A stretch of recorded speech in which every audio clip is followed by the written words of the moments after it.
Subscribe to Beautification channel for all craft and DIY videos. Also hit bell icon to get updates. It's totally free. Hi guys, this is Purnima and welcome to my channel Beautification. So today I'm going to show you how to make this beautiful Shubh Labh wall hanging which is perfect for Diwali decorations. So these are the requirements that you're going to be needing to make this hanging. Make a note and let's get started.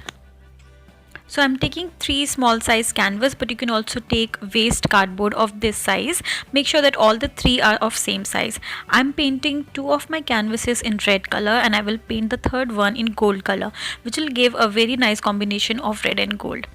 So for the gold one, I'm taking this stencil and I will paint it with 3D outliner. You can also paint it with sketch pens or acrylic colors or anything.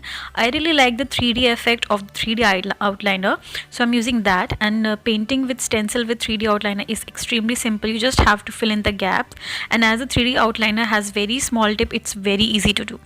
So once that is done, you can just remove the tape which you added for security, and that is done. You can just keep it aside. The red one, I just added this gold plated Shubh Labh in Hindi, and these are adhesive stickers. So once I'm satisfied of where I want to put it, I just remove the sticker back and I will just put it in the position here.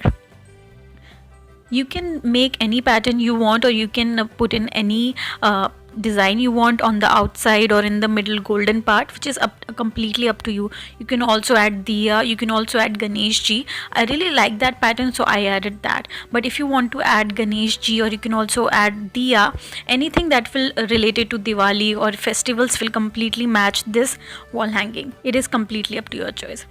Also, you can also add the color combinations of any color combination that you want, but I really like the combination of red and golden, so I choose that. It is very simple wall hanging. It's very simple to make. Anyone can make it. So when I'm satisfied with my Shubh Labh and it is completely like on the red canvas, I'm taking the outline and I'm putting this gold lace here. As you can see, it's a very simple step, but it adds a really nice touch to it. It's really nice festival touch to it. So now the hanging part, I've just put all the canvases in similar line, same line, in how I want to decorate it and how I want to attach them. I have added Shubh first, and then my design, and then Labh. So I have taken one thread, and I will take only one thread to make the hanging and attach all of the 3 equally. Just make sure that the difference between the 2 of the canvas or 2 of the cardboard that you're taking are exactly same, or otherwise your hanging will be loop-sided, which will not look nice. So make sure that the difference between the 2 hanging are completely same. So once you're done with it, just cut off the excess. You can also secure the bond with additional tapes. So with that easy steps, your wall hanging is ready and it looks beautiful, and your house is completely ready for Diwali decorations. So guys, if you like this video, hit like and subscribe to my channel for more awesome videos. Take care.